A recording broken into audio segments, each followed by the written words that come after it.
Hello and welcome to HFL and a little bit of another different type of video. Try and keep you all entertained. So what I thought I'd actually have a look at is some of the features that I've tried to incorporate on HFL to make it more fun to operate. So quite a few people do ask about the track plan. So what I'm going to do is I'll pop up a better view of the track plan, the written one. I apologise, it's not on any kind of computer thing because I just don't get away with them. I plan on my layouts using a pencil, piece of paper, and invariably an eraser, so you can make all those corrections. And I think once you've actually got the idea of what you can do with various track pieces, it doesn't take too much to be able to get an idea when you put it down on paper. But there are what I think are three elements which I always like to try and include on my layouts, and I'm going to show you where they are on here. You'll be able to see them. I'll pop a still photo of the track plan written out, all drawn out by hand, and also I'll show you operating as well, so you get a bit of an idea on how you can use them if you want to add them in on your layout. So number one, a head shunt.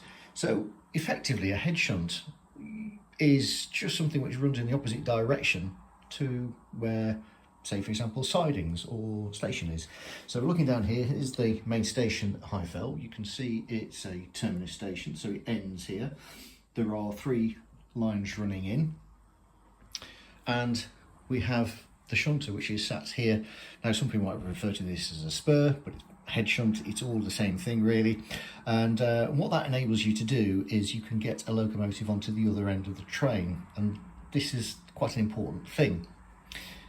The goods yard and goods handling is all, again, similarly, it's effectively an elongated head shunt. So trains would come into this platform here and then have to back up. That's something which it varies between station layout, how much space there was, how much money was being spent. Generally, a small station like this only had a relatively simple goods yard arrangement. Also something called a runaround. I'm going to show you the bit in the platform area first of all. So here we have a pair of points which is linking one line to the other, and that enables you to run a train in here. So this would be predominantly a passenger line running, but the locomotive is now going to be stranded here, unless it is something like a 125 where you've got double-ended control. So what would happen is that certainly in early locomotive hauled in diesel days, and also specifically in, especially in steam days, either they would back up or station pilot would draw the coaches back, and that would allow the locomotive to switch tracks, come around the outside of it, and then tag back onto the front. I also have another version of a runaround which I like to incorporate in goods areas, because this makes shunting a lot easier and a lot more entertaining. It's something that would actually feature on the real railway, probably not in such a short distance, but again, we've got a pair of points linking these two tracks, even though we've got a point here where it separates the two lines. And the ability here is that we can put a couple of wagons here, so we can position these here, and if the locomotive, say our shunter, is on this side, we can bring it round to the other side and attach it here and move it around, or vice versa. And that enables then to assemble a train in this platform here, which then can be taken off. And similarly, I've used the same sort of principle here on the other side of the layout, which is the docks. And there is, if I pop camera over here, you can see there is another run around there. So this class 50 that's on the front of this train of vans, that could be separated from these, and then that could run away do whatever it needs to do off to somewhere else, or it could go onto the front of this train. Reality is down at the docks with this amount of work to do, that train's probably going to be left empty for a while. The oil filling facility here is also onto a head shunt, and there is also another head shunt, which is probably, this is more of a traditional head shunt because this is where you would push stuff around, but it can also be used as a storage siding as well. So that means you can basically get locos on either side of your train. And then the third thing, which I always think is a load of fun, is having something called a reverse loop. So you can see it's double track most of the way around here on High Fell, so it's not particularly complicated layout. It goes to single track as it goes through the cutting. That is a little bit of a complication, and that again is something that at first you think, oh, it's going to slow stuff down, but in actual fact it means that you have more involved operations rather than it be too easy. But you can set just one train looping around if you want. So essentially what happens is, with a reverse loop, it's a way of turning an entire train around. So as you can see, we've got a Class 50 and a rake of Mark II coaches. They're actually sat on the viaduct. And what's going to have happened is that train would have been going west here. It's come around the loop, and now it's actually going to be heading east, but on this side here. And that's really useful. You can use a turntable to turn a locomotive, but to turn an entire train is a little bit more difficult. This means that on the layout, you can depart the station, head off, turn the train. It then comes down into the docks or wherever, or it might return back here. We can do the run around, send it off, and go through the whole thing again. It's that idea of sending your train somewhere so you've got some destinations rather than it always just keep passing through the same place. It's very easy to do. There is a little bit of work just to do on the electrics. It's not particularly complicated. It can work on either DC or DCC. So the track current makes no difference on whether you can have a reverse loop. I think the first one I ever had on a layout, I think it was probably about 7, and it was definitely working on DC back then. And what you're actually doing is you just make an isolated section for the bit that joins the two sides, because if you think about it, the polarity will change as it's gone through here, and you can get something called a reverse loop module if you're running in DCC. Those are commonly available, and I've also seen people advertising them for DC, and certainly the new Hornby HM 7000 reverse loop module, when it comes, I've been told will be both DC and DCC, so you don't even need to put any manual switching in. You can have it done all automatically for you. So what we'll do is we'll have a look at these features in operation. So you will see trains coming in out rather than my finger. So now I shall pop the camera onto a stand. We shall play with some trains.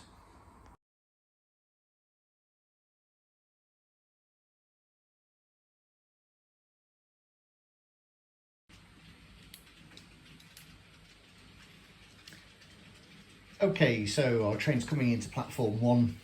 It's just cruising up nice and smoothly. As you can see, with it being a terminus station, the locomotive is about to get trapped against the buffers. Not quite literally touching them.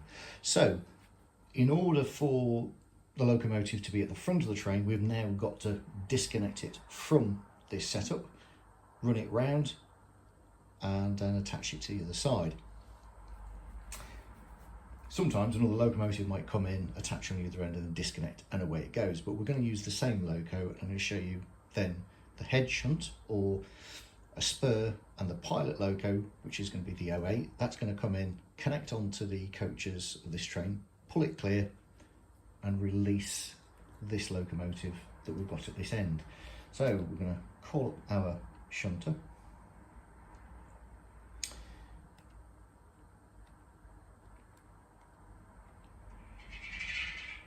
Have a little bit of engine sound so you know it's running.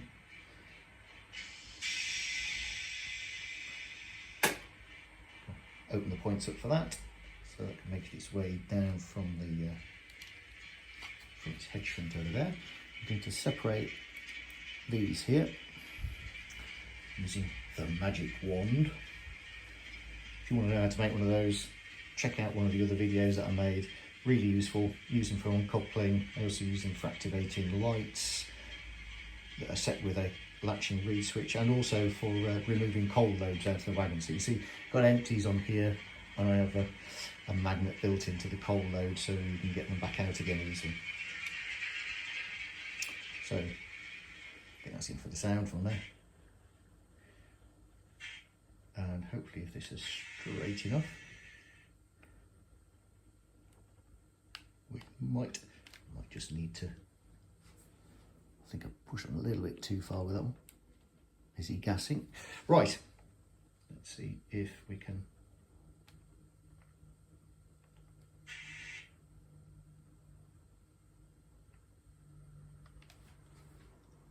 Is it separated? There we go.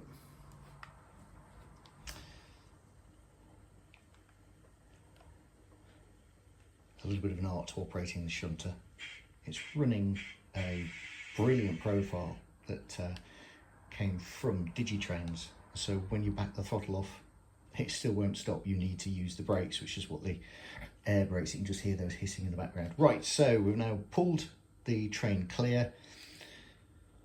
Going to operate the runaround points. These are the ones that are joining these two. And then what we'll do is we shall call up Furious and reverse up.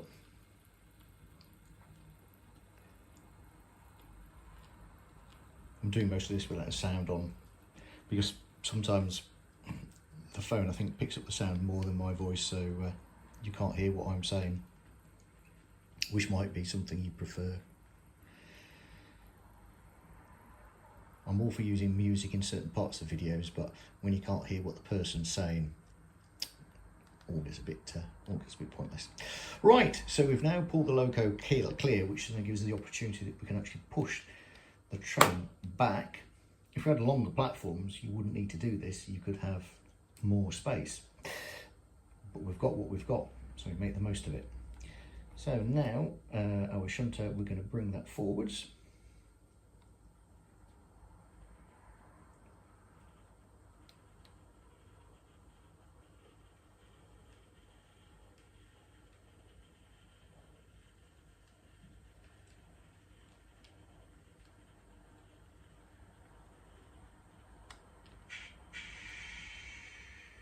That's it, and pull that to a stop. And then I'm going to, hopefully without knocking it off, separate it there. A little bit more difficult on camera. Right, and then what we're going to do on this one, we're just going to take our shunter out of the way, pop it back up in that head shunt there. So what you were able to see there, that we're still able to do all of this operation without having to take anything onto the main line, which is one of the purposes of a head shunt really. It just gives that extra flexibility. And they do feature in the real railway as well. There we go. Now we're going to move the class 50. And again, I'm still going to make use of the head shunt so that I'm not having to take the loco onto the main line to get that on as well. There's plenty of room there for both the shunter and the 50. So let's have that. And we better change some points here as well so we don't have a derailment. So we need to close that one. And we need to open the line for platform 2 out.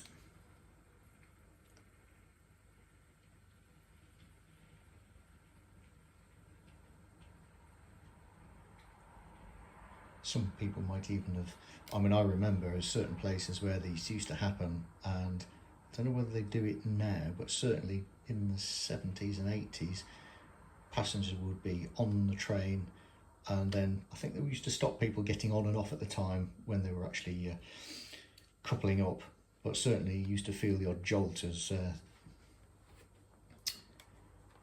they buffered up.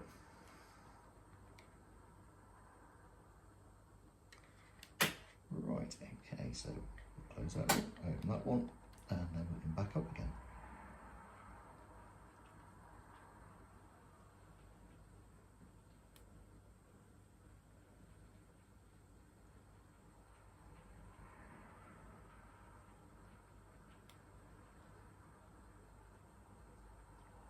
if the model railway gods are smiling, we should get a nice clean couple.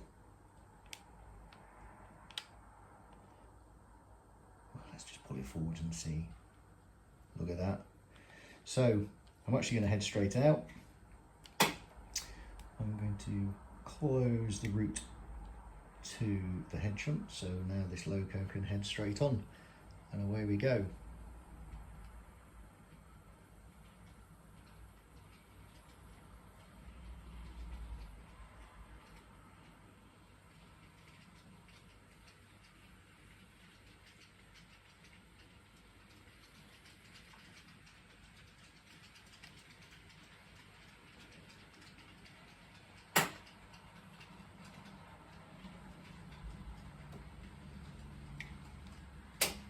I don't know what it is about these Mark II coaches, but I think, well, they're all great. I really love these Mark IIs.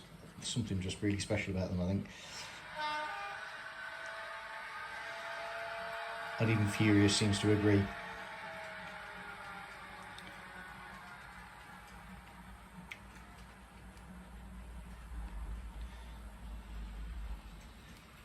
So we'll just give this train a loop around. Bit unusual because this train's going to be the one that's passing the express HST service, and then what we'll do is we'll introduce the reverse loop and show you the magic of geometry.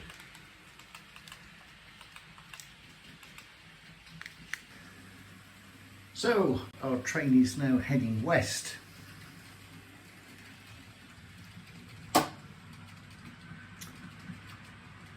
And through the tunnel and then back, and this time it's going to head out across the viaduct. And if I just bring that over here, you'll be able to see it literally is just joining back on where it's just come from.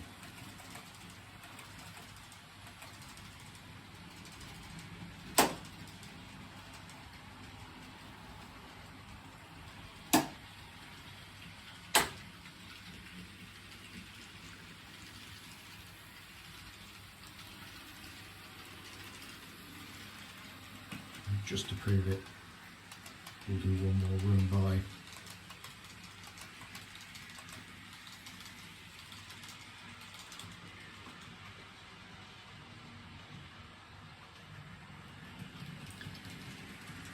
It was heading west, it's now heading east.